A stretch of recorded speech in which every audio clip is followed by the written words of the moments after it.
We're giving the money to Brent, Dad said. Now get out. You're fired. I stared. So you sold my patents? Mom laughed. We sold our company. The lawyer stood up actually. There is a specific kind of silence inside a server room. It is not quiet exactly. It is a hum. A deep, vibrating drone of cooling fans and spinning drives that sinks into your bones. For the last 25 years, that hum has been the soundtrack of my life. It was the sound of Logicor Solutions breathing. And I was the one making sure it didn't suffocate.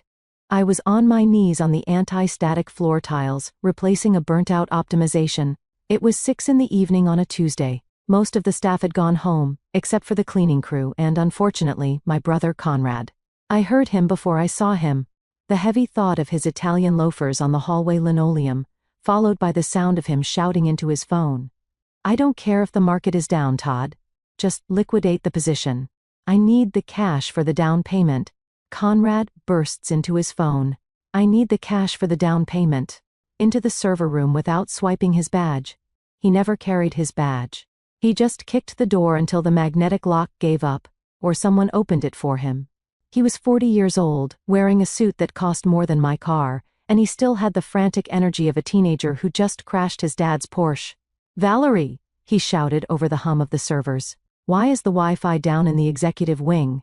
I'm trying to move some assets, and the connection is crawling. I didn't look up. I clicked the new switch into place, and watched the status light flicker from amber to a steady, reassuring green. The Wi-Fi isn't down, Conrad. You're probably throttling to bandwidth again. What are you uploading? Nothing, he snapped, walking over to where I was kneeling. He looked down at me with that familiar mix of pity and annoyance. To him, I wasn't the chief technology officer. I was just the janitor of the internet. I'm just trading some crypto files. Look, just fix it. Dad is flying to New York tomorrow, and I need to show him these projections. I stood up, dusting off my jeans. I was 48, with graying hair tied back in a messy bun and a hoodie that said NASA on it. I looked nothing like the rest of my family. My mother, Beatrice, was a former beauty queen who wouldn't be caught dead without pearls. My father, Preston, was a silver fox of a CEO who thought manual labor was a disease. And then there was Conrad, the golden child, who had never worked a real day in his life. I'll reroute the traffic from the guest network, I said, walking past him to the main terminal. But stop trading NFTs on the company's secure line. If you introduce malware again like you did last Christmas, I'm not spending my holiday scrubbing the database.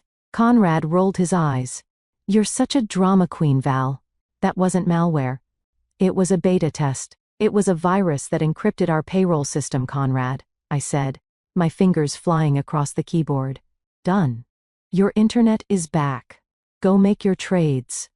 He didn't say thank you. He never did. He just checked his phone, saw the bars reappear and turned to leave. By the way, he threw over his shoulder. Dad wants the quarterly tech audit on his desk by morning. He says the investors need to see the efficiency metrics. Investors? I paused. What investors? Conrad froze for a split second. It was a tiny hesitation, a glitch in his smooth persona. Just standard capital raising. You know how it is. Expanding the fleet. Whatever. Just get it done. He walked out, leaving the door propped open. I stared at the empty doorway. Something felt off. Logicor wasn't expanding. We had been cutting costs for 2 years. We got it now. I walked over to the shared printer in the corner of the room to grab a diagnostic report I had run earlier. Buried in the stack of papers was a cover sheet that didn't belong to me. It must have been sent from the executive printer upstairs and rerouted here by mistake. Probably another glitch caused by Conrad's bandwidth hogging. I pulled it out. It was a single page. A non-disclosure agreement header. The logo at the top didn't say Logicor. It said Apex Dynamics. My stomach dropped. Apex was the biggest logistics conglomerate in the country. They were sharks. They didn't invest in companies. They swallowed them whole, digested the assets, and spit out the bones. I folded the paper and shoved it into my pocket. My hands were shaking, just a little. I finished my shift in a daze. I drove home to my small house on the edge of town, far away from the manicured lawns of my parents' estate. My house was simple, wood, glass, quiet. I went to the backyard. The sun was setting, casting long shadows over the white wooden boxes lined up against the fence. My beehives. I put on my veil and gloves. This was my therapy. The bees didn't care about stock prices or Italian suits. They cared about the colony. They worked until they died for the good of the hive. Every bee had a job. Every bee was essential. If a bee didn't contribute, it was cast out. I opened the lid of the second hive and watched them work. Thousands of them moving in perfect unison. "At least you guys are loyal," I whispered. My phone buzzed in my pocket. It was a text from my mother. "Dinner tomorrow night? 7 p.m. sharp. We're something nice for once. Big news." I looked at the bees, then back at the text. I had a feeling the big news had something to do with the Apex Dynamics logo in my pocket. And I had a feeling I wasn't going to like it. The driveway to my parents' estate was lined with imported cypress trees that cost more than my entire college education. As I drove my 10-year-old Subaru up the winding path, I felt that familiar tightening in my chest. This house was a museum of my parents' ego. I parked around the back, near the servants' entrance, out of habit. The front circle was occupied by Dad's vintage. The table was set with the good china, the Royal Doulton set that only came out for weddings and funerals. Crystal glasses sparkled under the chandelier. My mother, Beatrice, was arranging a centerpiece of white lilies. She looked up as I entered, her eyes scanning me from head to toe. "Well," she said, her smile tight. "At least you brushed your hair, Valerie. Is that a new blouse?" "I've had it for 5 years, Mom," I said, taking my usual seat at the far end of the table. "Good to see you too." "Don't be snippy," she said, waving a hand. "Tonight is a celebration. Pour yourself some wine. It's a 2005 Bordeaux." My father, Preston, walked in from his study. He looked flushed, victorious. He was 74, but tonight he looked 10 years younger. The weight of the failing business seemed to have lifted off his shoulders. Conrad followed him, grinning like a shark that had just smelled blood in the water. "Valerie?" Preston boomed. "Glad you could make it. We didn't want to start without the whole family." That was a lie. But I nodded and took the sip of the wine. It was excellent. It tasted like money. So I said, deciding to rip the bandage off, "What's the occasion? Did Conrad finally learn how to tie his own shoes?" Conrad stopped grinning and shot me a glare. "Ha ha. Very funny, Val." "No. Better." Preston stood at the head of the table. He tapped his fork against his glass. The sound rang out, sharp and clear. "We have done it," Preston announced, his voice trembling with emotion. "For 40 years, your mother and I have built Logicor from a single truck into a regional empire. We have weathered recessions, strikes and fuel shortages, but tonight we have secured our legacy." He paused for dramatic effect. "As of this afternoon, we have signed a definitive agreement to sell Logicor solutions to Apex Dynamics." I gripped the stem of my wineglass. I knew it. But hearing it out loud was different. It felt like a physical blow. "Apex?"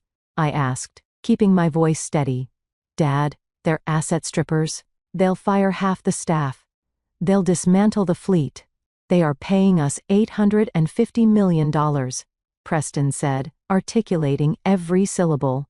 850 million. The room went silent. The number hung in the air, heavy and intoxicating. "Cash and stock deal," Conrad piped up, unable to help himself. "We close in 30 days. Do you know what this means? We're royalty, thou. We are actual royalty." Beaters reached out and squeezed Preston's hand. "We can finally retire, darling. We can get that villa in Tuscany. We deserve this." I looked at them. They were so happy. They were drunk on the number. And for a second, I waited for them to acknowledge the obvious. "That's a lot of money," I said slowly. "So, what's the transition plan?" "The tech stack is custom. Apex uses a different architecture. They're going to need me to migrate the dynamic route optimization system. That takes 6 months minimum." Preston cleared his throat. He exchanged a quick glance with Conrad. "Actually, Valerie," Preston said, pouring himself more wine, "that's part of the news. Apex has their own engineering team," Conrad said, leaning back in his chair. "They're huge. They have hundreds of devs in Silicon Valley. They don't need our legacy, Conrad." It's the only reason our trucks are 20% more efficient than the competition. It's not legacy. It's the core of the business. It's part of the asset sale, Preston said dismissively. It's included in the price.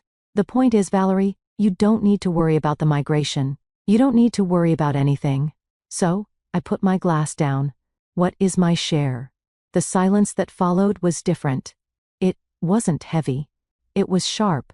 Your share? Beatrice repeated, her voice dropping an octave. What do you mean, your share? I own 15% of the company's stock options, I said. From the restructuring in 2011, when I saved us from bankruptcy. Remember? Preston chuckled. It was a dry, brittle sound. Oh, Valerie, those were performance options. They expired years ago. We rolled them back into the general fund to cover overhead. You, what? I stood up. You can't just roll them back. That was my equity. That was my retirement. Sit down, Valerie, Preston barked. The jovial father was gone. The CEO was back. Stop making this about you. This is a family victory. So I get nothing? I asked, my voice rising. 25 years. I built the system that made this company worth $850 million. And I get nothing? You got a salary. Beatrice snapped. We paid for your college. We gave you a job when nobody else would hire a college dropout who liked playing with bugs more than people. You have been well compensated. I looked at Conrad. He was smirking. He looked down at his plate, hiding his smile. This is unbelievable, I whispered. It's business, Preston said. Now, sit down and eat your steak. It's Wagyu. I didn't sit down. I couldn't feel my legs. The betrayal wasn't just about the money. It was the erasure. They were erasing 25 years of my life with a single signature. Where is the money going? I asked. I needed to know. I needed to hear them say it. $850 million. If it's not going to the family trust, Preston said, slicing his steak with surgical precision. To secure the lineage. The lineage, I repeated. You mean Conrad. Conrad has a vision, Beatrice said defensively. He wants to start a venture capital firm. He has big ideas, Valerie. He's going to turn that money into billions. Conrad lost $200,000 on digital monkey pictures last month. I shouted. He can't run a lemonade stand, let alone a venture capital firm. That's enough. Preston slammed his hand on the table. The crystal glasses rattled. I will not have you insult your brother in this house. He is the future of this family. You are the help, Valerie. You always have been. You're a mechanic. A very good mechanic, but just a mechanic.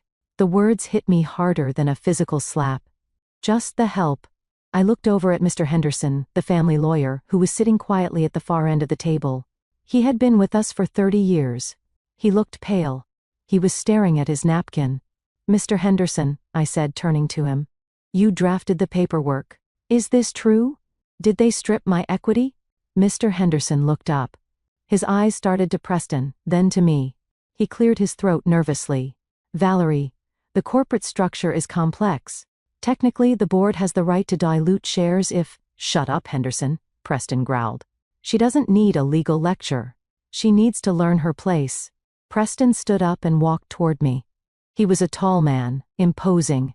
He used his height to intimidate people. It usually worked. We are giving the proceeds to Conrad, Preston said, standing inches from my face. Because he is the one who will carry the name forward. You? You live in that shack with your insects. You have no ambition. You are 48 years old, and you have nothing to show for it. I have the code, I said quietly. I have the system that runs your empire. Not anymore, Preston smiled. It was a cruel smile. As of tomorrow morning, Apex owns everything. The trucks, the buildings, the servers, and the code. And since you seem so unhappy with the arrangement, he paused, savoring the moment. You're fired. My breath hitched. What? You heard me. You're fired. Forance of ordination. For cause. Meaning no severance package. He gestured toward the door. Get out of my house. Go pack your desk. Actually, don't bother. Security will mail you a box. Just give me your badge. I stared at him. I looked at my mother. She was sipping her wine, refusing to meet my eyes. I looked at Conrad. He was beaming, finally the winner. "You're making a mistake," I said. My voice was surprisingly calm. The shock had passed, replaced by a cold, hard clarity. "The only mistake I made was keeping you on the payroll this long," Preston sneered. "Now, get out." Mr. Henderson stood up halfway. "Preston, wait. We should consider the sit-down, Henderson." Preston roared. I reached into my pocket. I pulled out my key card, the master key that opened every door in Loki Corps. I dropped it into Preston's half-eaten mashed potatoes. "Goodbye, Dad," I said. I turned and walked out. I didn't slam the door. I walked past the servants' entrance, past the expensive cars, and got into my Subaru. As I drove down the long driveway, leaving the estate behind, I didn't cry. My hands were steady on the wheel. My father thought he held all the cards. He thought he owned the company, the code, and me. But as I turned onto the highway, heading back to my quiet house and my bees, I remembered something. I remembered a rainy afternoon in 2011. I remembered a desperate man begging his 33-year-old daughter to save his company. And I remembered a document tucked away in the fireproof safe in my study. Section 17C. They had forgotten. But I hadn't. My house felt different when I got back. Usually it felt empty, a little too quiet for one person. Tonight, it felt like a fortress. I locked the front door, turned off the porch light, and walked straight to my study.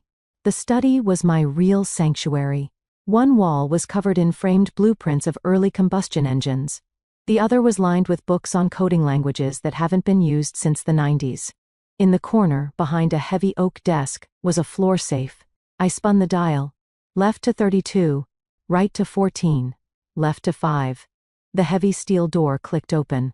Inside, underneath my birth certificate and the deed to the house, was a manila envelope. It was dusty. I hadn't touched it in almost a decade. I pulled it out and sat on the floor, my legs crossed. I carefully undid the string tie and slid the document out. Emergency Restructuring and Intellectual Property Assignment Agreement dated April 12, 2011. I ran my fingers over the paper. I remembered that day vividly. It was raining.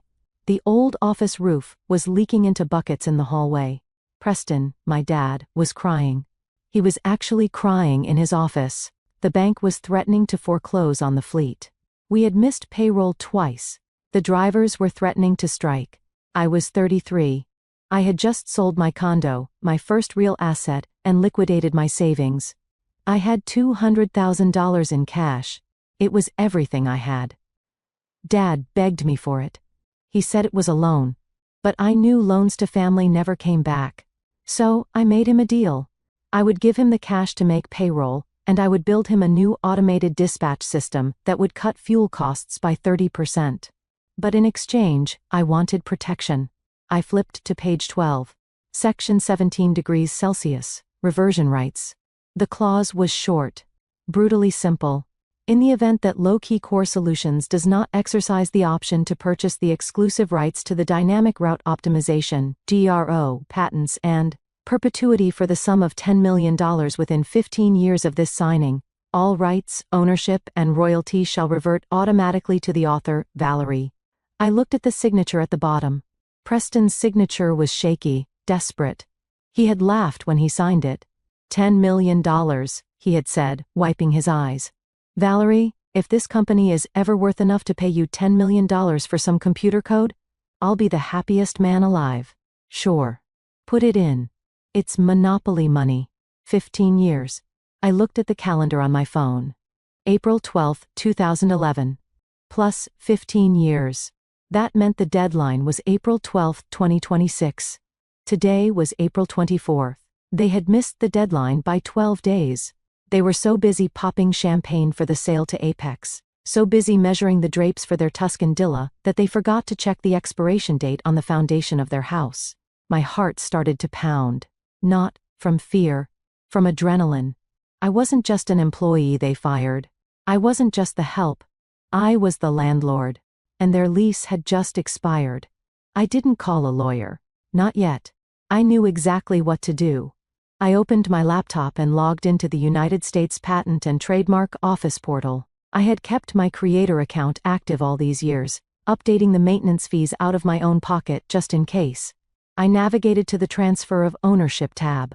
I uploaded the scanned copy of the 2011 agreement. I highlighted Section 17C. I filled out the assertion of reversion form.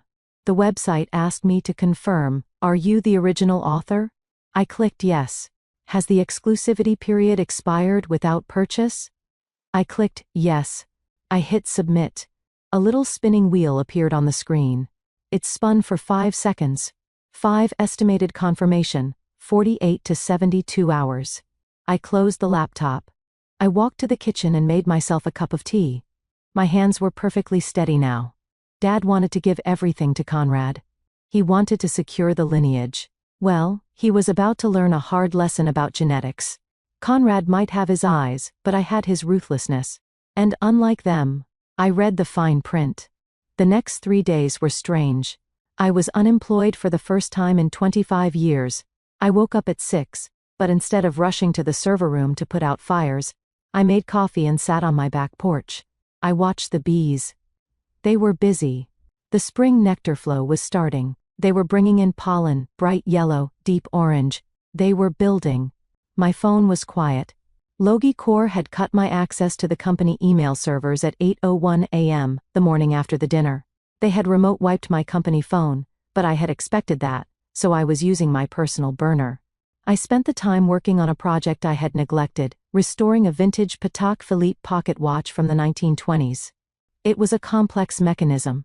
Hundreds of tiny gears, springs, and levers working in perfect harmony. If one gear was misaligned, the whole thing stopped. That was exactly what Logie Corps was. A complex machine.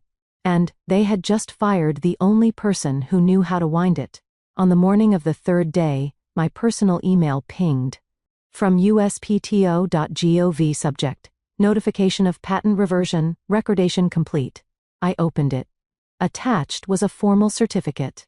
This document certifies that all rights, title and interest in U.S. patent numbers 8,442,101, dynamic route optimization, 8,442,102, predictive fuel logic, and 8,442,103, autonomous dispatch Chardang, have been reverted to the original inventor, Valerie Vance. I owned it. I owned the brain of the company.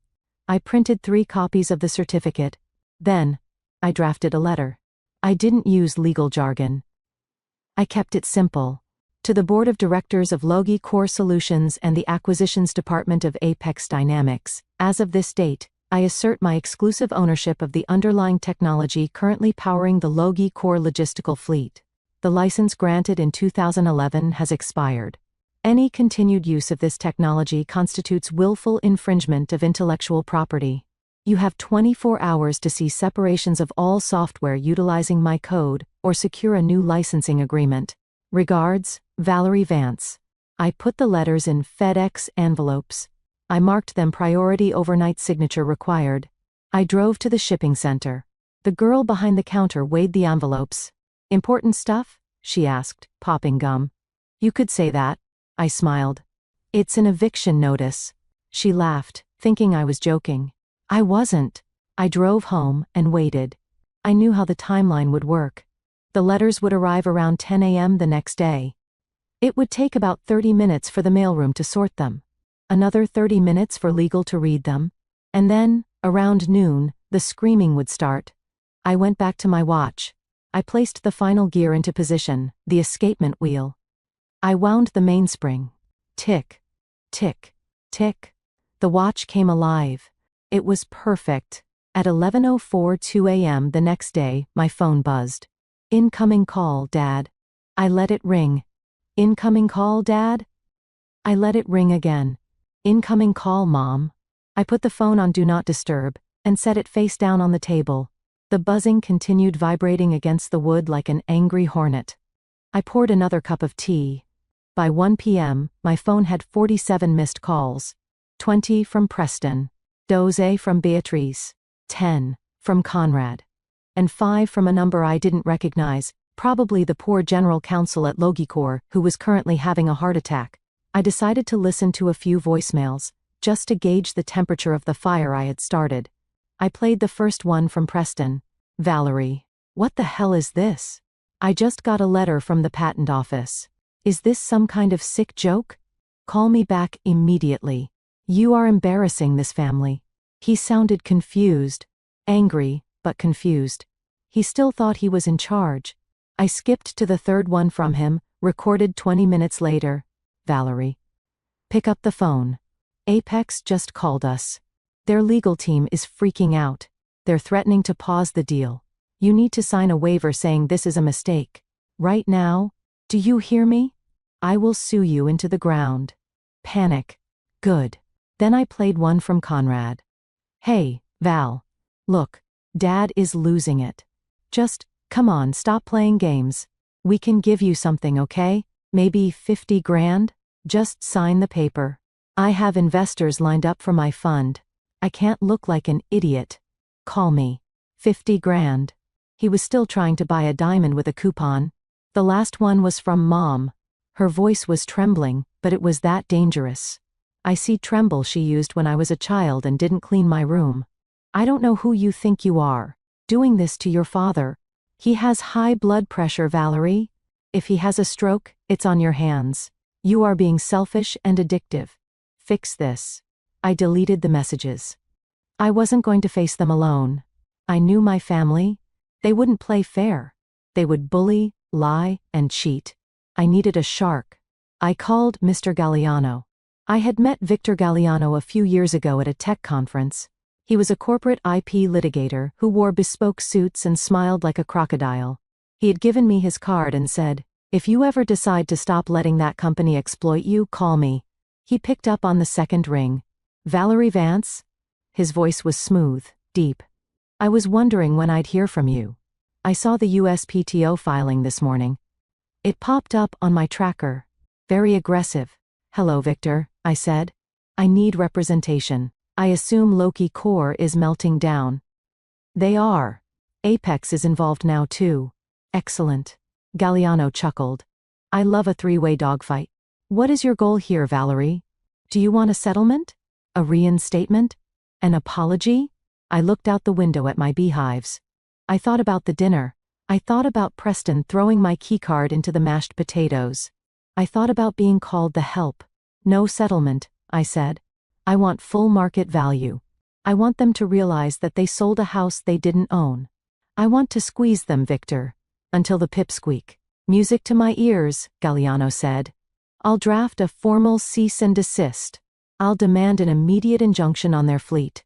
Every truck using your algorithm is a rolling crime scene. I'll send it over within the hour. And Valerie? Yes? Don't answer your phone. Don't talk to them. Don't open your door. Let me be the wall. Consider it done, I said. I hung up. The house was quiet again, but the energy had changed. The fuse was lit. The bomb had gone off. Now, all I had to do was watch the smoke rise. I walked to the kitchen and made a sandwich. I took a bite, and for the first time in 3 days, food actually tasted good. Wow, things are heating up.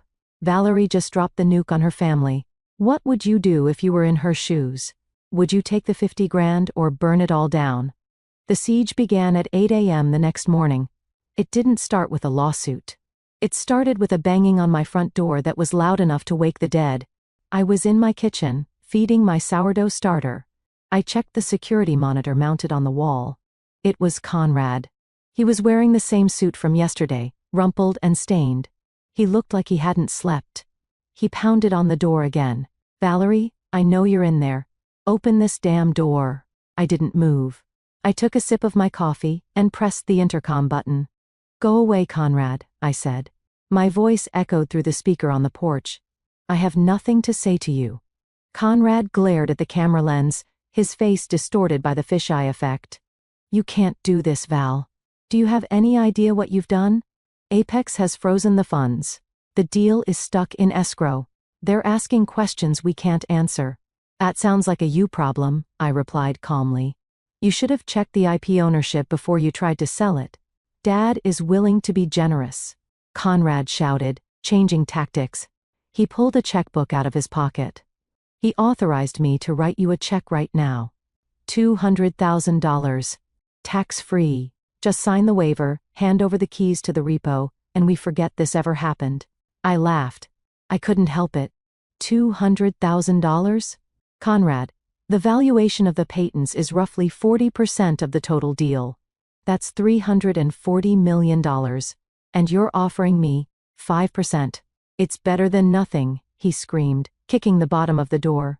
You're just a greedy spinster. You don't even have kids. What do you need money for? I have a legacy to build. Get off my porch, Conrad. No. I'm not leaving until you sign. He picked up a ceramic planter, one of my favorites, and smashed it against the siding of the house. Dirt and shards of pottery exploded everywhere. I didn't flinch. I just picked up my phone and dialed 911. 911. What is your emergency? I have an intruder attempting to break into my home, I said, my voice steady. He is violent and destroying property. My address is 42 Oak Lane. Is the intruder known to you? Yes. It's my brother. But he's not welcome here. I watched on the monitor as Conrad paced back and forth, screaming obscenities about my bees, my sad little life, and how I was jealous of his success. 5 minutes later, a cruiser pulled into the driveway. 2 officers stepped out. Conrad tried to pull the "Do you know who my father is" card. It didn't work. When he resisted the officer trying to calm him down, they handcuffed him. I watched them shove him into the back of the cruiser. It was a humiliating sight, the heir to the Loki Corps empire being hauled away like a common drunk. I felt a pang of sadness. Not for him, but for the little boy I used to help with his math homework. That boy was gone. This man was just a hollow shell filled with my father's expectations. I went outside after they left to sweep up the broken pottery. My phone buzzed. It was a text from Mr. Galliano. Your father just filed a complaint.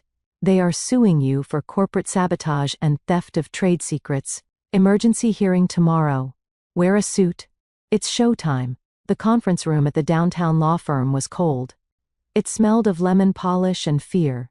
On one side of the mahogany table sat my parents. Preston looked 10 years older than he had at the dinner. His skin was gray, his eyes bloodshot. Beatrice sat next to him, clutching her pearls like a lifeline.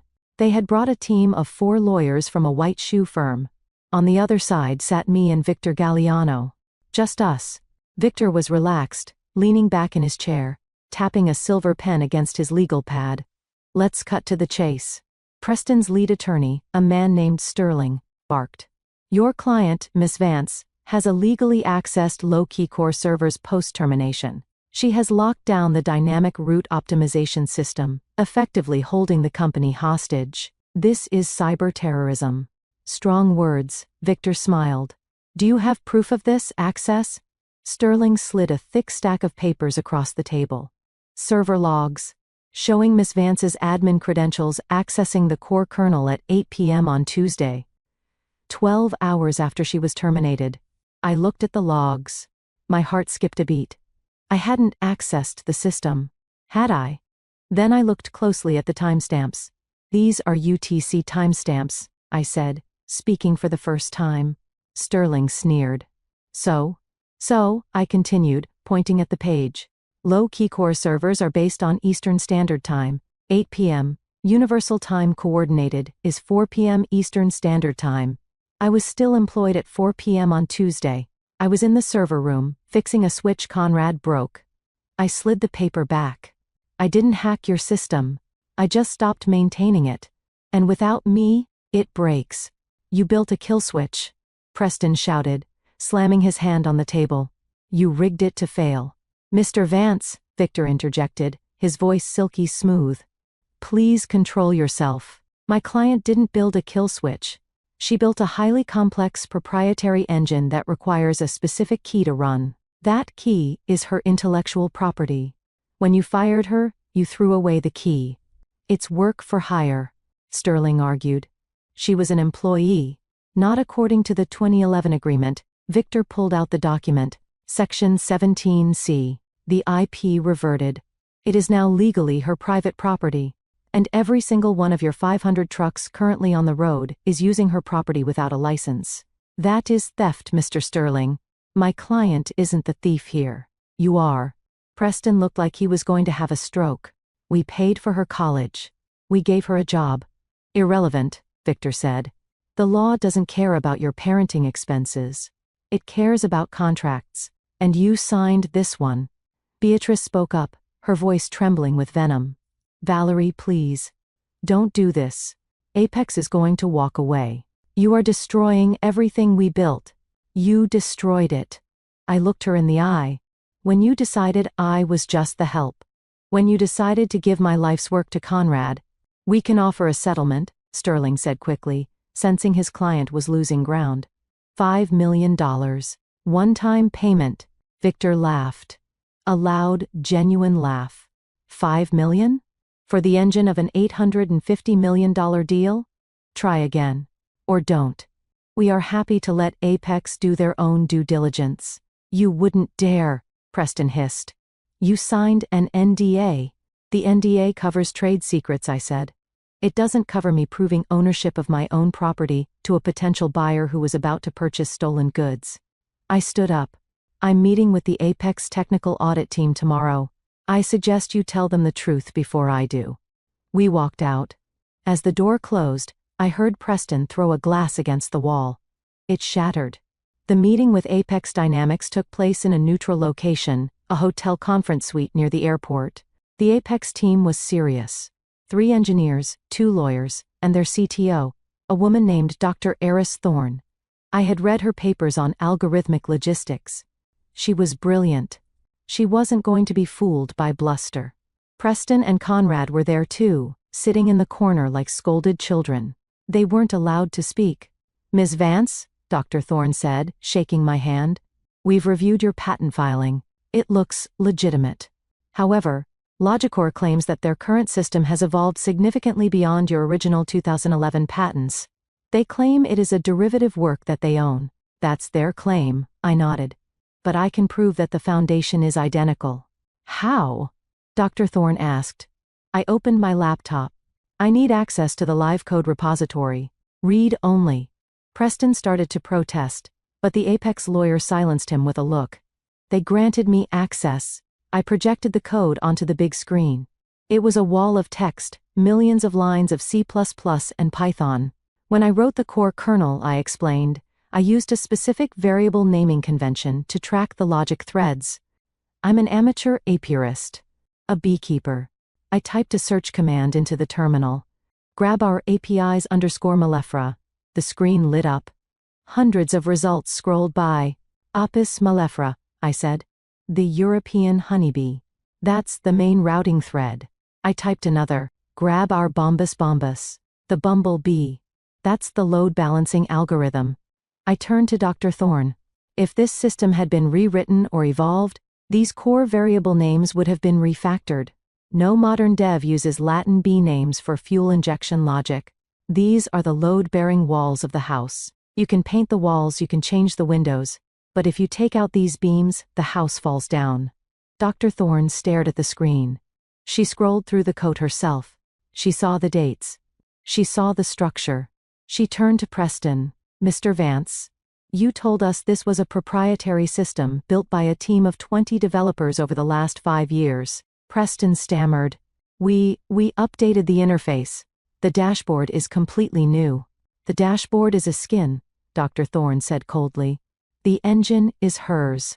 And she holds the title. She closed her laptop. We cannot proceed with this acquisition. The IP liability alone is catastrophic. If she shuts down the license, we buy a fleet of trucks that can't move. We can fix it. Conrad shouted from the corner. I can hire a team. We can rewrite it in a week. Dr. Thorne looked at Conrad with pity. Young man, this is kernel-level architecture. It would take a year to reverse engineer and rewrite this without breaking the existing contracts. You don't have a week. She stood up and looked at me. Ms. Vance, I apologize for the wasted time. It seems we were misinformed about the assets. No hard feelings, I said. As the Apex team packed up, Preston sat with his head in his hands. The deal was dead. $850 million had just evaporated in a puff of smoke. I walked past my father. He didn't look up. He looked small. "You should have paid the $10 million, Dad," I whispered. I thought the victory would be the end of it. I thought they would retreat, lick their wounds, and maybe, finally, negotiate. I was wrong. When a narcissist loses control, they don't negotiate. They tried to destroy the person who took control away. 2 days after the Apex deal collapsed, I woke up to my phone blowing up with notifications. Not calls, social media tags. My mother had gone nuclear. She had given an exclusive interview to a local news station and then posted a long, rambling sob story on her Facebook page, which had thousands of followers in the local community. The headline on the news clip read, "Elderly couple extorted by a strange daughter, local business in peril." I watched the video in horror. Beatrice was sitting in her living room, dabbing her eyes with a handkerchief. Preston was holding her hand, looking frail and defeated. "We gave her everything." Beatrice sobbed on camera. "We put her through school. We supported her when she couldn't find a husband. And now, in our twilight years, when we just want to retire, she has stolen our company's passwords and is holding us hostage for millions of dollars. She wants to bankrupt her own parents." The reporter, a young woman looking for a viral story, added solemnly, "Low-key core employees, over 300 people in our town. Their jobs are now at risk because of this family dispute." The comment section was a cesspool. "What a monster. Ungrateful brat. She should be in jail. I hope the parents sue her for everything. Someone should go to her house and teach her a lesson." I felt sick.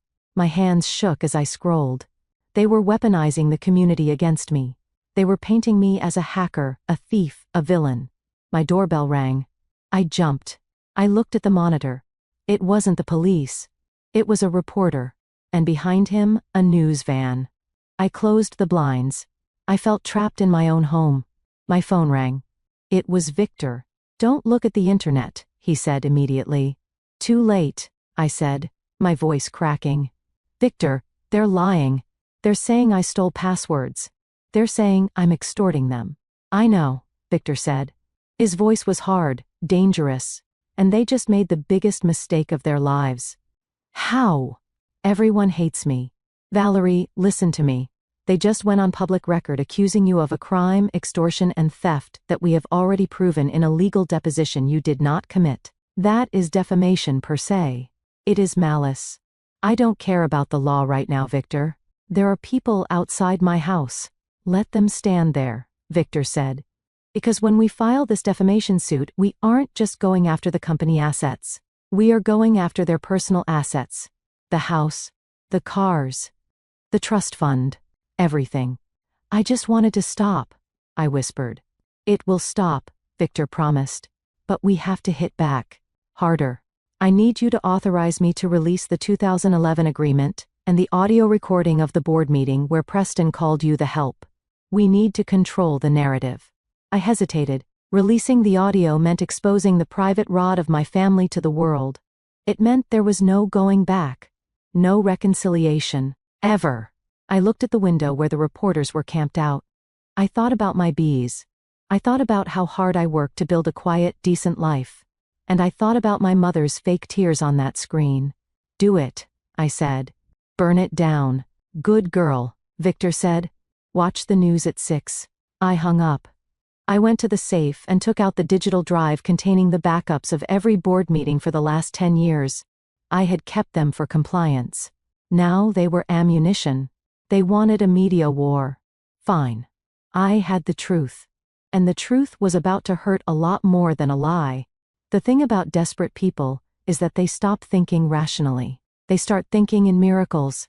And for my brother Conrad, the miracle was a shady dev team from Eastern Europe he found on a dark web forum. I found out about it because I still had a back door. Not into the servers. That would be illegal, but into the public-facing API status page. It was a simple dashboard I built years ago to let clients track their shipments. It was publicly accessible, perfectly legal to watch, and right now, it was flashing red. It was 2 a.m. on a Friday. The smear campaign was still raging on Facebook, but inside Logicore, panic had set in. With the Apex deal dead, and my legal injunction looming, Conrad decided to play hero. According to the chatter on the Sassadman forums, where Logi Core's junior devs were leaking info like a sieve, Conrad had fired the internal IT team for incompetence and hired an external SWAT team of coders. Their mission? To strip out my proprietary code and replace it with a patch, overnight. It was suicide. You don't replace the engine of a 747 while it's in mid-air. I sat in my dark office, illuminated only by the glow of my monitor, watching the disaster unfold in real time. At 20:15 a.m., the status board showed a system reboot. They were pushing the patch. At 20:18 a.m., the system came back online. All green. They didn't. I whispered. Had they actually done it? Had they managed to refactor the dependency logic that quickly? At 2:30 a.m., the first error popped up. Error 404, route not found. Then another. Error 502, bad gateway. Then a flood. The map on the dashboard, which usually showed thousands of little trucks moving like diligent ants across the country, started to freeze. The patch had deleted the API's Malafar routing logic, but they hadn't realized that the fuel injection subroutine relied on that logic to calculate idle times. When the routing logic vanished, the trucks on board computers didn't just lose the map, they locked the ignition to prevent theft. It was a security feature I wrote in 2014. If the system couldn't verify the route, it assumed the truck was stolen and shut down the engine. 500 trucks, carrying millions of dollars in perishable goods, produce, pharmaceuticals, seafood, simultaneously turned into 5-ton bricks on highways across America. I switched on the news. It took about an hour for the reports to start coming in. Breaking news: massive traffic jams reported on I-95 and I-80 as dozens of low-key core delivery trucks stall in middle lanes. Then came the angry tweets from clients. At low-key core, where's my shipment? Your driver says the truck won't start. We have 10 tons of frozen salmon melting in a low-key core trailer in Arizona. Lawsuit coming. I watched the stock ticker for low-key core. It was a private company, but the debt bonds were traded. They were plummeting. My phone rang. It wasn't Victor. It wasn't my parents. It was a blocked number. I picked up. Fix it. It was Conrad. He sounded like he was crying. He was whispering, terrified. Fix it, Val. Please. I'm sorry. I'm so sorry. Just tell me the override code. The drivers are stranded. There's a truck blocking an ambulance in Chicago. Dad is going to kill me. I sat there, listening to his ragged breathing. This was the boy who smashed my planter. This was the man who called me a greedy spinster. I can't fix it, Conrad, I said softly. You deleted the brain. You lobotomized the fleet. There is no override code for stupidity. You have to help me. We'll lose everything. You already lost everything, I said. You lost at the moment you thought you were smarter than the person who built the machine. I hung up. By dawn, the National Guard was being called to tow trucks off major interstates. The FDA was issuing warnings about spoiled food. Logi Core wasn't just bankrupt. It was radioactive. I closed my laptop. I felt a strange mixture of vindication and sorrow. I had built that system to be perfect.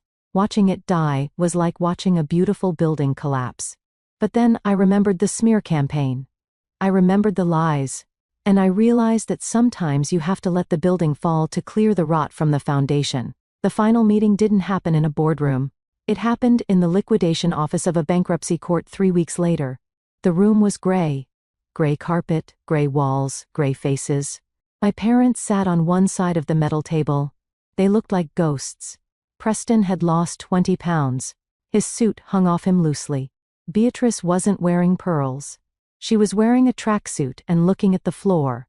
Conrad wasn't there. His lawyers had advised him to stay hidden to avoid being served more subpoenas from angry vendors. Victor Galliano sat next to me. On my other side sat the representatives from Vanguard Systems, Logi Core's biggest rival. Vanguard had been trying to crush us for a decade. Now they were here to pick the meat off the bones. The Vanguard CEO, a sharp woman named Eleanor, slid a document across the table toward me. Ms. Vance, Eleanor said, we have reviewed your patent portfolio. It is elegant. Superior to ours in every way. Vanguard is prepared to offer you a direct purchase of the IP rights independent of the Logi core assets. She named a number, $120 million. Plus a 5% royalty on all future software licensing. It wasn't the $850 million Apex had offered for the whole company, but this was just for the code. And it was all mine. I accept, I said, signing the paper. Victor grinned. Now, regarding the physical assets of Logi Core Solutions, he turned to Preston. Vanguard is willing to acquire the physical fleet, the trucks, the warehouses, the depots, as distressed assets, Eleanor said, her voice devoid of emotion. Given the current state of the fleet, and the massive liability from the spoilage lawsuits, we are offering $12 million. Preston looked up. His eyes were watery. $12 million. The real estate alone is worth $50. The real estate is leveraged to the hilt, Eleanor pointed out. And you have $40 million in outstanding lawsuits from clients who lost their cargo last week. $12 million is a gift, Preston. It allows you to pay off the bank and avoid prison for negligence. You walk away with nothing, but you walk away free. Preston looked at me. For the first time in my life, I saw fear in his eyes. He wasn't the CEO anymore. He was just an old man who had gambled and lost. Valerie, he rasped, help us. Please. You just made $100 million. Buy the debt. Save the family name. I looked at Beatrice.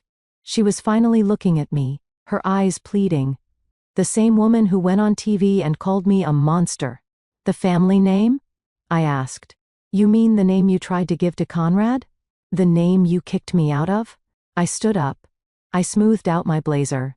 I'm not buying the debt, Dad. I'm not saving the company. I'm moving on.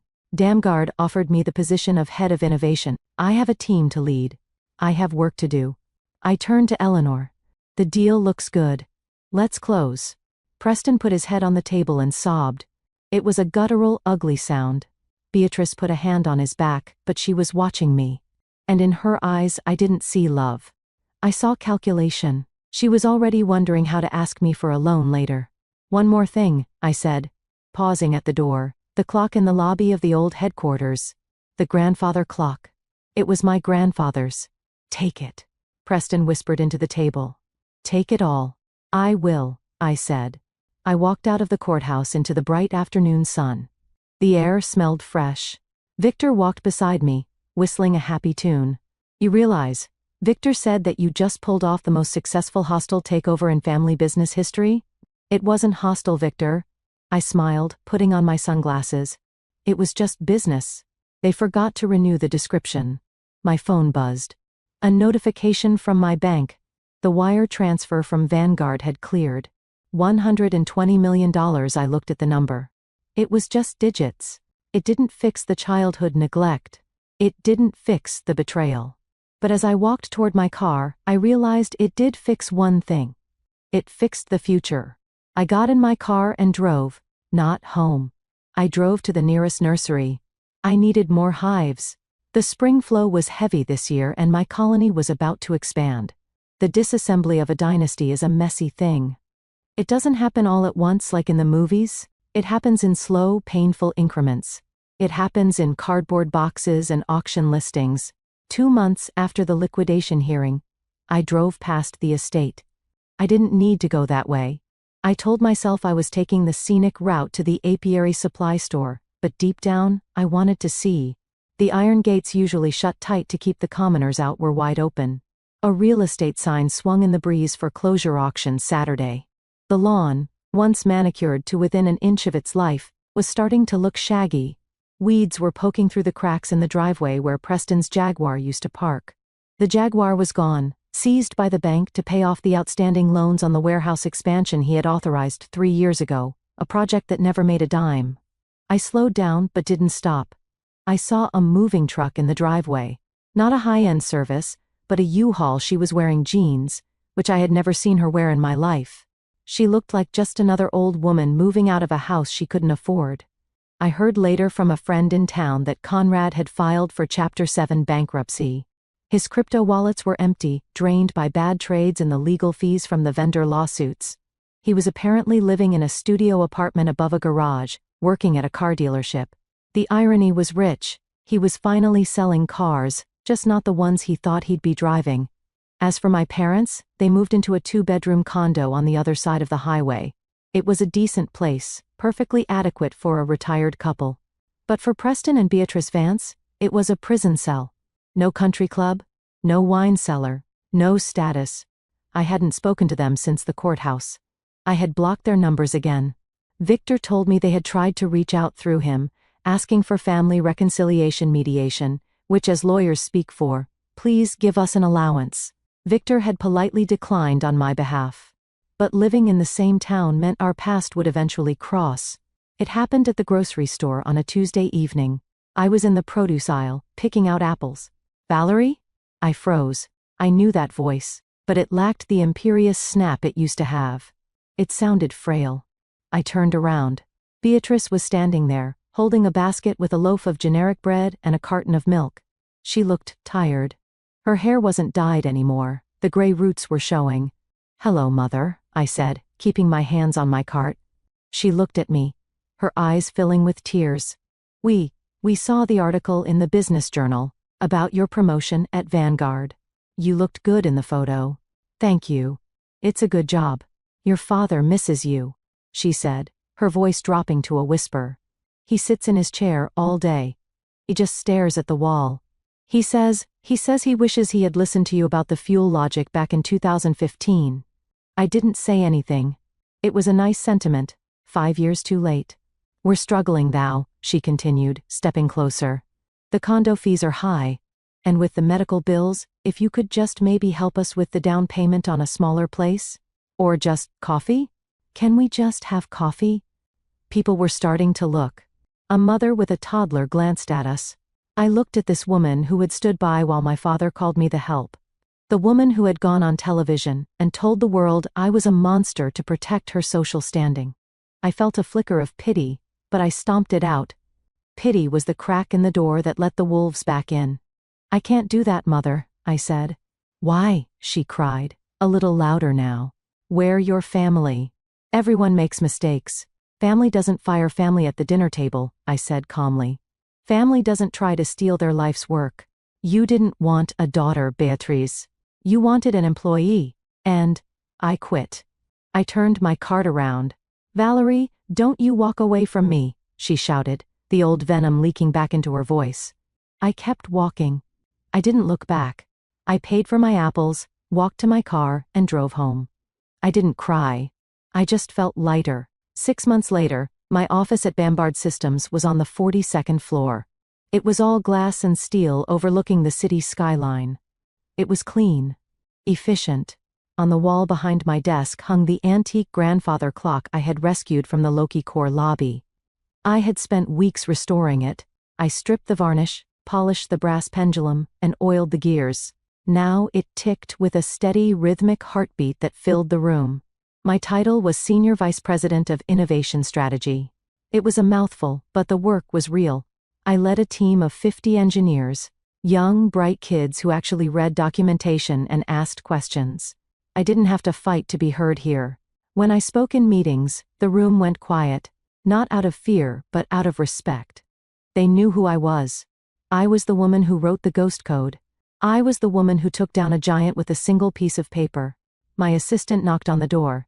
"Valerie? The CEO wants to review the third-quarter projections for the new autonomous fleet. Tell Eleanor I'll be there in 5 minutes." I smiled. I swiveled my chair and looked out the window. Far below, the city moved like a circuit board. Cars, trucks, people. All following invisible lines of logic. I thought about the reversion clause. Section 17C. People called it a trap. They said I tricked my family. But it wasn't a trap. It was a test of character. If they had treated me with respect, if they had valued me as a partner instead of a servant, the clause would have never mattered. I would have renewed the license for $1. I would have given them everything. But they failed the test. They thought they could fight back. My phone buzzed. It was a notification from my home security system. The camera showed my backyard. The sun was shining on the white wooden boxes. I had expanded the apiary. I now had 20 hives. I was producing enough honey to sell at the local farmer's market on weekends. It was my favorite part of the week. No suits, no code, just me and the jars of gold. I checked the timestamp on the camera. The bees were swarming around the entrance of Hive 1. They were bringing in the last of the autumn nectar. There is a rule in beekeeping. If a queen is weak, if she stops laying or if she puts the colony in danger, the workers will ball her. They will surround her, vibrate their wings to create intense heat and eliminate her. Then they raise a new queen. It's not cruelty. It's survival. I stood up and grabbed my tablet. I checked my reflection in the glass window. The gray hair was still there, but I wasn't hiding it in a messy bun anymore. It was cut sharp, styled. I looked like who I was always meant to be. I walked out of my office, past the ticking clock. I had eliminated the weak queen. I had saved the colony. And for the first time in 48 years, the hive was thriving. I saw my dad at a restaurant yesterday. He looked frail. He tried to wave at me from across the room, hoping I'd come over and pay his bill. I didn't wave back. I just finished my meal and left. Am I wrong for that? Or do they deserve the silence? Thanks for watching, and I'll see you in the next story.